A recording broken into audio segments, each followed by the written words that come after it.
Absolutely. Fabulous. Yeah, thanks so much for that, Patrick. And I know for some of our listeners, they might not be familiar with the Legion of Mary and the kind of work that we do. But like I said at the beginning of the talk, we will have an email address available. So if anyone would like more information, please do feel free to contact us, and we'll bring you in, no problem. You're always welcome. Always. We won't send you to China. No, Just the cheap UK. Ryanair flights to England instead. That's it.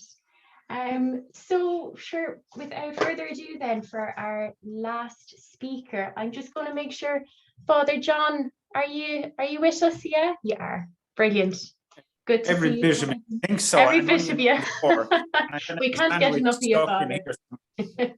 So yes, so Father John, I'm just going to give you a quick introduction. I hope I do you justice. Okay, so Father John Walsh is a Dominican priest. He was born in Enniscorthy, County Wexford, and he studied at Maynooth University, Oxford, and Rome.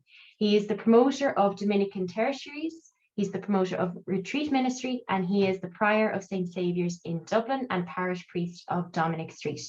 He has such a deep love for Our Lady, and we are so blessed to have him here with us to speak on the life of Our Lady through the Rosary. So, Father, you're very, very welcome. Thank you. Thank you very much. It's a privilege to be with you. I've spent the whole afternoon transferring a Cistercian monk back to Mount Melleray and back again. So I've talked about Our Lady's intercession of the Rosary the whole way down and the whole way back, to get him back to his monastery with the guards trying to figure out what this white thing is and that I wasn't a Muslim. But anyway, I got there and I just got in the door literally. So Our Lady, if Dominicans don't talk about the Rosary, we're all in trouble. I spent the last 8 years up to about 2 years ago, part of my role was to promote the Holy Rosary for the Irish Dominicans, which is a very difficult thing to do because it's so private. The Rosary apostolate and preaching it, we always say that we're always preaching the Rosary. We mightn't necessarily call it the Rosary. The mysteries of the Lord's life. Why would we do it? It's life. It is, as Karen asked me in the Botanical Gardens a few weeks ago to give this talk, it's hope that it offers. The life of Mary within the Holy Rosary. The first thing I would say to anyone in the Legion, if you have any problem in your life, or you're going through a bad patch in your life, or you're going through any struggle, and I've lived in religious life now for 22, 23 years, and there's many ups and downs today in the Irish Church particularly, and in our communities. What's the answer? And I would say that St. Saviour's is a house of formation for the training, and some of you would know a lot of the younger Dominicans. When a brother comes in trouble to me as the prior of the house, I always recommend one thing. I say, are you saying your Rosary? And they have to, by our constitutions, our institutions say we must say the part of the Rosary every day. It's part of our life. But I often, are you saying the Rosary like Our Lady of Fatima asked? And he'd say, I say the Rosary with the community father, before Compline every night. And I said to him, are you saying the Rosary? And he said, yeah, I am. Are you saying the full Rosary? 15 decades. And you can see the shock in their face. But I don't have time with studying. I don't listen. I said, your problem will be solved if you say the Rosary. Your problem will be solved.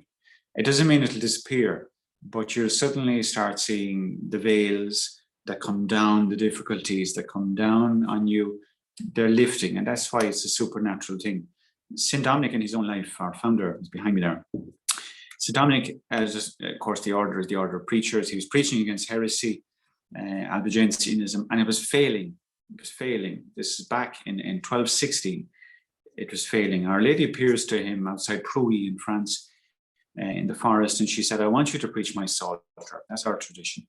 Our Psalter, the Psalter of Mary, she said, it was like the dew falling on the earth. Preach the mysteries of my son's life. Preach them. Tell the people about the incarnation of Christ. So we see ourselves as preachers of the incarnation, that the Word became flesh, that God became man, that everything he has answered in his life for us to live in this world, that God knows what it's like to be a human. And she said that, preach my Rosary, it'll be like dew falling on the earth for your ministry. I could honestly tell you that as the Legion of Mary, and my love for Our Lady. My vocation goes back to her at the age of 7. in Knock as a young child after a horrific car accident. A joyrider hit me as a child, knocked me, left me on the side of the road. My aunt brought me to Knock, and I came back from Knock and I wanted to be a priest at the age of 7. Psychologists today would say you suffer such a trauma, that's why you ended up in religious life, whatever you're into. I'm still in it after all these years, but it's horror. I go back to Knock about 7-8 times a year pre-COVID, and always went to the shrine, to the exact place where I felt I was loved. That's what my vocation was. And I'm no Saint Teresa of Lisieux, by the way. I'm not love in the heart of the church or anything like that. I'm a thorn in the side of the church sometimes, but it's love in the heart. And it was there in Knock that I fell in love with Our Lady's Shrine. And I just felt loved inside, because that's what God does. It was inside that I felt loved, and it changed me. And I came away and I said to my aunt on the bus, 6.5 hours back to County Wexford, I said, I want to be a priest. And it never left me. And it was all through Our Lady. So I go back there when I can go back there. And I always say to Our Lady, just give me a glimpse of that encounter again. You'll never get it again. But I live out of that memory. So when I have a bad day or a hard day, or you feel things are going wrong for you, I go back to that memory. Pope Benedict was very clear on that in his ministry as Pope, is go back. Catholics go back to the mysteries of their life, to these encounters. They go back and they pull forth grace from these mysteries. I go back to Knock when I feel I doubt things and so don't know where God is working, why is this disaster happening? Why is this gone wrong? I go back to that moment and say, I know I can trust you. I know I can trust you. So I revisit that place where I felt loved, and that answers me all through the years of religious life. All the times when I said, I want to go off and get married. I want to get away from this crowd. I live with 22 Dominicans in Downing Street. You try to live with 22 of them. It's like living with Jack Russell sometimes. And you're saying, get me away from them. I go back to Our Lady then. I go back to that moment and say, it'll be all right. So it's very simply put to you, is that's my answer, is I go to her. She is my hope. Why is she my hope? Because Our Lady teaches the church and teaches its members one thing, is God does it all. God does it all. She is that's why she's the reason of hope. She's the manifestation of God's grace in the world, that God does it all. We don't make ourselves holy. We can make ourselves. So I can't make myself holy by saying the 15 mysteries of the Rosary. I need that in my day, to cut out 3 parts in my day for 15 minutes to sit with my mother, and to get the graces of the sorrows and the joys and the glories. I need it, but I need her to intercede for me. That's why I do it. I ask her to accompany me in that time. And I really feel if you make space, and I know as a Legion of Mary, I'm preaching to the severely converted. You're more converted. I love a conversion, by the way. I've never been converted. I love one of these conversions the young Dominicans get. Dying for one of those. Just hasn't happened. But when you make space for Mary in your day, even if it's only 5 minutes of a visit to Mary, you see that in all the spiritual writings. We talk about visits to the Blessed Sacrament.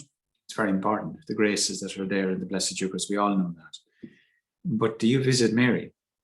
Would you make a visit to Mary? Would you make a visit to her statue or her little shrine or her altar, especially every day? We Dominicans would say, well, we do it because we're always going around with her big rosaries hanging.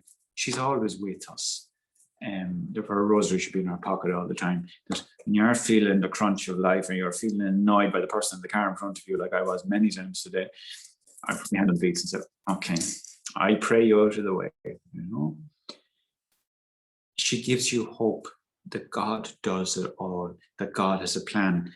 And we see this immediately if you run through the mysteries very fast. And from the Annunciation, Mary's fear, the fear of what's going to happen, her life is changing rapidly. Any plans she has had, God is changing them. God has a plan for her. She's accepting, she's open. The words that this there is, she contemplates these things in her heart. That's a tough word in its original Greek and in Latin as well, because it doesn't mean just to sit there and think nice thoughts. It's the same word that's used to beat a pillow. Do you know when you're giving your pillow a good, we should anyway, every morning, fluffing it up? She's really trying to understand, what is God asking me here? How can this be? How is this going to take place? And God leaves us with those answers constantly. What's going on? What's going on in the church at the moment with COVID? Where are our leaders? You're all going through that. You go back to Mary in that mystery and you say, all will be well. This too will pass. So even the Annunciation is, yes, it's acceptance. It's acceptance of something you don't understand. I think if Mary knew ahead, if all of us know tomorrow, you wouldn't get out of bed tomorrow. You wouldn't get out of the bed. You'd stay in your bed. If you knew what tomorrow was going to bring, I can definitely testify to that. I would not be getting out of the bed if I knew what was going to happen in this community tomorrow. I don't. You just take it every day. And she gives you that grace to live this moment. So if you're into the present moment, Mary is the answer. So even from the Annunciation, the visitation, I was only speaking to two brothers in the car minutes ago, saying, what was the difference between the Legion of Mary and all the other youth groups? And a lot of you are involved in these youth groups. A lot of them, they're needing a lot of prayer. A lot of our priests are involved in giving talks and lectures. The one thing I love, really love about the Legion is it's not just prayer groups. It's not just navel gazing at my prayer is dry and all, it's all important stuff. The Legion make you work. The Legion make you go out. And it's and this is why it's so lasting, that under Mary's patronage, you go out, whether on the street, into the hostels, you go to the doors, the people here in Downing Street, you're forced out of yourself in trust. You see that in the visitation of Mary to Elizabeth. She's going forth with great difficulty, with great joy. You may go to a door, you may meet someone on the street. What are you going to say to them? You never know. You never know what you're going to say. And as a priest, even I make so many boo-boos in the things that I say. But you just trust. If you begin your mission by invoking a Hail Mary. Dominican preachers, for many centuries before they would go up the pulpit, they would always start by ascending the steps by saying the Hail Mary. In some of our pulpits, it's carved, Hail full of grace, the Lord is with you, the whole way up. So you invoked her intercession to bring forth grace before you worked. It's a small thing. The nativity of the Lord, you can feel as well in your own life the difficulty of the rejection that happens in Bethlehem, the difficulties, no one wants us, we're unwanted. You can see the difficulty of Joseph in this year. Joseph, he's a provider. All he has is a smelly, stinking shed. That's all he's given. And say, God, where are you? What are you doing? Why are you doing this? Mary remains peaceful. She's focused. She's given birth. Any woman giving birth is not worrying about the surroundings. She doesn't care if it's the Burlington Hotel, the Shelburne, or her own bed. The most important thing is the child. She teaches us that. Bethlehem also teaches us that the darkest place on earth, which was for them, and Joseph's trial is there, is his great crucifixion is Bethlehem, is that heaven touches earth in that place. It's a bit like knock. Heaven touches earth, like God coming down. It's the first time the humans will look down on God. The first people to go in there will be the prisoners, the ex-prisoners who are the shepherds. Then you get these wise men coming much, much later, and there are all these foreigners, all the nations are coming in there. So in the darkest place of your life, wherever you may be tonight, or wherever you may be thinking about, and you're saying, this is a mess, this is not what I want. Is this all true? Trust Mary. Heaven touches earth in the darkest places. You go to the presentation of Mary, the presentation of the child Jesus in the temple. I always laugh to myself, and excuse my way of thinking of things, but you have, there they are presenting the child, and Simeon will say, oh, by the way, this child's going to break your heart. You can see Joseph saying, tell us about it. We've gone to Egypt. We've been out of our home. Our whole lives have changed. This is not what we plan. And what's going on? This child will break your heart. But the secret thoughts of many will be made bare. Our hearts are broken as Catholics in so many ways these days. But the heart, Leon Bloy, great philosopher, said that in the heart there are places that do not yet exist because they have to suffer in order to open up the heart. Compassion, the word compassion, compassione, it means to suffer with someone. Therefore, when we suffer with someone out of love, the person in the street, the person in the hostel, the person in the flats around us here, when you listen to them and hear their stories, you have to share their passion with them, their suffering. Therefore, the heart is enlarged. This is Mary. That's why she told that the secret thoughts of many may be laid bare in you. The secret thoughts of many. There's a lovely image in the life of St. Catherine of Siena of a great plague that hit Siena. And Catherine is asked to make bread. She used to make white bread for the poor, but the corn had turned black. And Catherine invoked Our Lady and said, help me feed the poor with my sisters. And in this vision, Our Lady appears, and I love it because Our Lady rolls up her sleeves. Can you imagine Our Lady rolling up her lovely blue sleeves? And she starts mixing the flour with Catherine. That's always an image of the Rosary. This contemplating the mysteries, pulling the life out of it, getting the juices out of it, and springing it forth in grace. The flour and the bread turn out snow white and not black, because Our Lady had been invoked. It's the same, we pray to her before we do our ministries in so many ways. So even when things look bad and the world tells you it's not going to work, invoke her. I've seen that in my life so many times in community, where brothers will tell you, we tried that in 1984, it didn't work. You keep saying, well, I'll invoke the Immaculate Heart and I'll consecrate it to her and let's watch out. And that's it. She always does it. She always, very simple experience. The finding of the child Jesus in the temple, think of that. 3 nights of not sleeping. My mother used to wait up every night when my older brothers and sisters were out. I was an altar boy. I was too good, basically. And she'd wait up, as mothers do, until my brothers and sisters came back in at night. And she used to say, is it good night or good morning? Wonderful. And it's the image of Mary. Can you imagine Mary suffering for the 3 days and the 3 nights? Imagine the suffering she went through. Imagine Joseph. You think they slept? They didn't. There's so many parents today in our world who need to know this mystery. And I know them from this area, and I know them from my own family experience and everything. When a child goes and disappears, goes abroad, the parents longing to see them and worrying about them. And you say, well, Our Lady understands you for 3 days and 3 nights. She may say, why did you do this? She says to him in the temple. Why? He said, I must be doing my Father's business. The Father's business is very painful as Catholics for us, because it's not what we want. But Our Lady is allowed to share in these sorrowful things for us. So she's so close to us. She watches him being abandoned. Let's go up into the sorrowful mysteries. She watches him abandoned by his friends. I remember listening to my own mother, listening to my elder sister saying, my friends are not talking to me in school and this one has abandoned me. My mother trying to console my older siblings and saying, they're not really friends. They are not. You couldn't console them. Our Lord is abandoned by Peter, James and John. They fall asleep. Our Lady's aware of that. So when a child comes home feeling abandoned by the world and hurt by the world, Mary is the answer for that. She's watching him scourged. It's the same mystery. Parents today, as you might meet them, and you have to minister to them and say, you know, in our Lord life, Our Lady watched her son suffer by being scourged by insult. And child comes home and says, she said this to me in school, and she said this to me in work, and she hurt me, or he hurt me, he did this. Our Lady sees this in the scourging of the pillar. The crowning with thorns.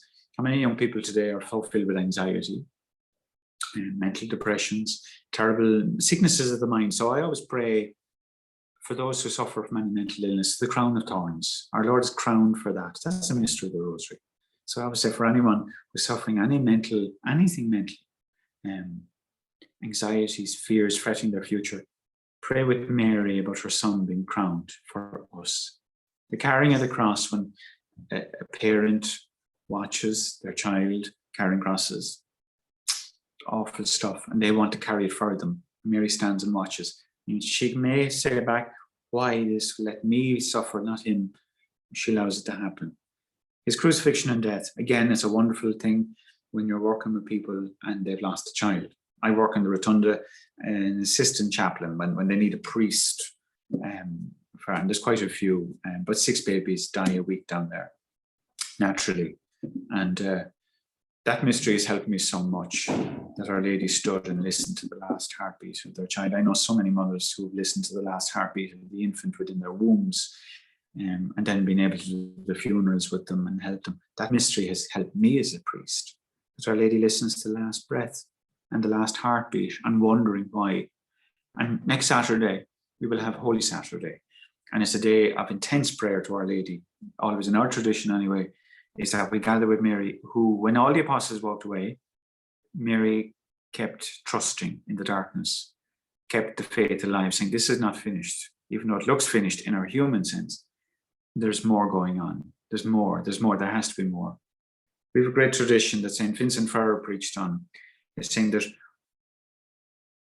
why is, on Easter Sunday morning, why isn't Our Lady mentioned? Because she's there throughout it all. And why isn't she mentioned? Why isn't Mary the Magdalene? And Vincent Ferrer always said that he went to Mary first. Why? Because he was a good Jew. Honor your father and your mother. Because you could imagine Our Lady in the Magdalene meeting and saying, oh no, your son appeared to me first. We always believe Our Lady didn't go to the tomb, and that's why it's not recorded. is because she knew her. She knew she didn't have to go to an empty grave. He was alive. And it's a great one for Easter Monday and Easter Sunday. Mary's never mentioned at the tomb because she knew. And I believe, that he appeared to her first. He did. So it's this hope that we all need, that you will get in the Holy Rosary. And it's this mysteries dripping, even when you're not conscious of it, even when you're driving the car and you're not thinking about the mysteries, you're still holding her hand, you're still praying with her, you're invoking her. And all I can honestly tell you in this very simple talk from a mad Dominican is that the Rosary will change your life. It will change your life. It doesn't happen overnight. It's a slow dripping of dew of grace into your life, because in Mary, we see it in hers. It's God doing everything. And the Rosary, as one brother told me when I took over here as prior in Dominic Street, he said, welcome to the bitter chalice of Dominic Street, in a big community and formation community with all its issues. And he said, I know, he said, for you, he said, Our Lady will make the bitter chalice sweet. I consecrated the church and priory here in my first month. It was the month of August. And I promised her the first Saturday because I love Fatima. And let me tell you, it's been very sweet. It's been very sweet. She's tried me and she's tested me and she's exhausted me. But I keep trusting because I know there's more. And that's what the Rosary has done for me. It's the answer to so many troubles in our society. For people who don't go to church, people don't practice. I've met so many people who say, well, I still say the Rosary. I still say the Rosary. I was talking to an ex-seminarian who was nearly was a priest, and he left many years ago. He lives in this parish, and he said, I give up my faith and I give up Mass. It's amazing what happens. And he said, I started saying the Rosary again. He started going back to Mass again. But he started with the Rosary. So, yeah, it's the answer to my happiness. It's the answer to all the sufferings that I've ever gone through, the small things and the big things. I've clung to the Rosary and I've been faithful to her that way, by just giving her that. So like giving her a rose garland, 3 times a day. But if you have a trouble, and go to that. That's the answer. For me, that's why she's our hope, because she teaches you in those mysteries how to live as a human, how to be free, and how to trust in blind faith sometimes, to trust in the darkness, that there's more to this. There's more to this. If you don't have Mary, you're not grounded. You're not grounded. You will lose sight of Christ because he becomes a God at a distance. I lived in Italy for about 3 years and abroad, and back in Ireland again. And still among the Irish people, you just scratch them. They'll never insult the Blessed Virgin. She's still very much the mother. Our grottos, our shrines all over the country, it's still a testimony that when you scratch away the paganism of the Irish people today, Mary is the answer to a new evangelization. She's the first step in for an awful lot of people. Is, do you ever say a prayer? Do you ever say Mary? Do you ever say a decade of the Rosary? Get them going, and as Fulton Sheen says, you will convert sinners. They'll either throw the Rosary down or they'll become saints. I have a long way to go to become a saint, but Mary is the cause of our joy because of her yes. And her yes was the changing of her life, of all her plans. So that's my secret for you in a simple little talk. Say your Rosary. And if you're really having a bad time, give Our Lady the 15, but visit her every day for a few moments as you'd visit the Blessed Sacrament. Visit her little statue in your home or somewhere that it is, and spend a few minutes with her and say, just love me as a mother. You may sit in silence with her, because that's what mothers do. I remember my own mother, when we were sick, our mother would sit with us beside in the bed, not speak, but you knew she was there.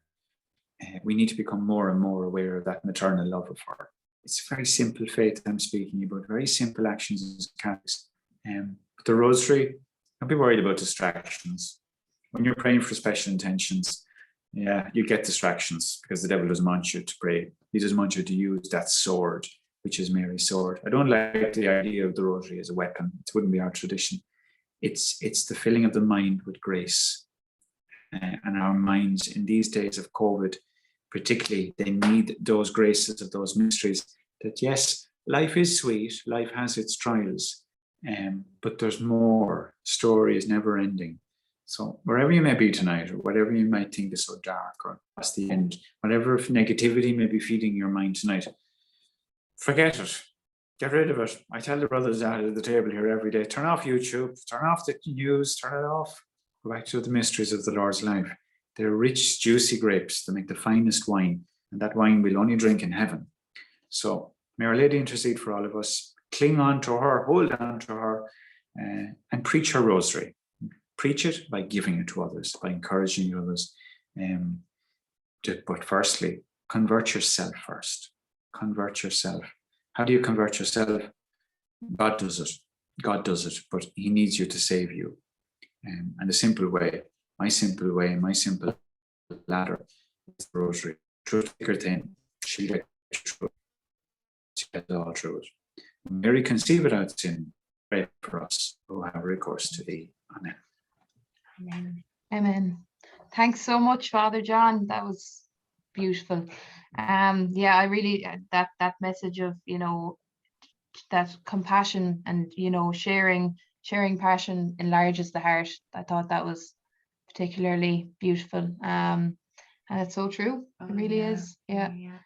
I said, my heart is on fire after listening to that, Father. And just one quick thing as well. You know, you were talking about how the Irish people, they have a great reverence for Our Lady, and I think it's always been that way. That's embedded in the Irish culture, and I think it was even during the penal times, which we're seeing pretty much today. Is that, you know, I think it was an account by Oliver Cromwell who had stated that if I have the right historians or the right figures of history, but that there's an account of Cromwell that he said that, oh, these Irish, they keep holding up these bead thingies, and they won't prevail, they won't, you know, they won't back down. And I think the Irish, in the Irish culture, you know, the Rosary and Our Lady is very much embedded in it. So you have to remember with the Rosary. I mean, people will say today about the COVID times, we're not able to get to Mass, and yeah, there was a time there was 8 Dominicans left in Ireland, only 8 left, and there was 4 of them here left in Dublin, in the whole city, and they were imprisoned. Yeah. But the only thing that was going on, which one thing that the Dominicans had embedded into the culture, was that, and it lasted into my grandmother's generation, was the evening rosary, and they used to call it the Mass of the evening. Yes. Because it was celebrated at 7 o'clock in the evening. And that's how we kept our faith, is through the rosary, because we kept bringing the gospel mysteries into our homes. When we couldn't go to Mass, which was, we just couldn't, because there was no priests there, or we were in danger of it, we pray the rosary. That's why Ireland survived the Reformation, because of the rosary, because we knew the mysteries of the Lord, and they couldn't get it out of the Irish people. So in the COVID times, when we can't go to Mass and we're longing for it, we can pray in front of the Blessed Sacrament in the tabernacle. Thanks be to God, we can do that. But the rosary is the answer to an awful lot of the anxieties that are there in the evening. So I find it hard to keep the faith. And I keep saying, are you saying the rosary? I say, yeah, forget it. We will be back to Mass. There's no doubt, it's God. Say the rosary, because for 400 years, that's all we could do legally. And we kept families together. So if you got one said tonight, well, push yourself to another one and say, here, Mary, get me over till. And I tell you, it's so simple, but I believe it. I really believe it with my heart. I'm privileged as a priest to say Mass every day at the community. I mean, we're blessed. But I would say to my parents, man, keep saying the rosary at 7 every evening, because that's your Mass time. That's when the family home at home is filled with the same graces that heaven is touching earth in my parents' sitting room at 7 o'clock this evening, as it was in my grandparents. It's bringing it down into that place. Therefore, the houses become domestic chapels. We will be going back to Mass, there's no doubt, but Our Lady will get us there. You know? Hold on to her. Absolutely. Thank you, Father. And that's a perfect segue into our next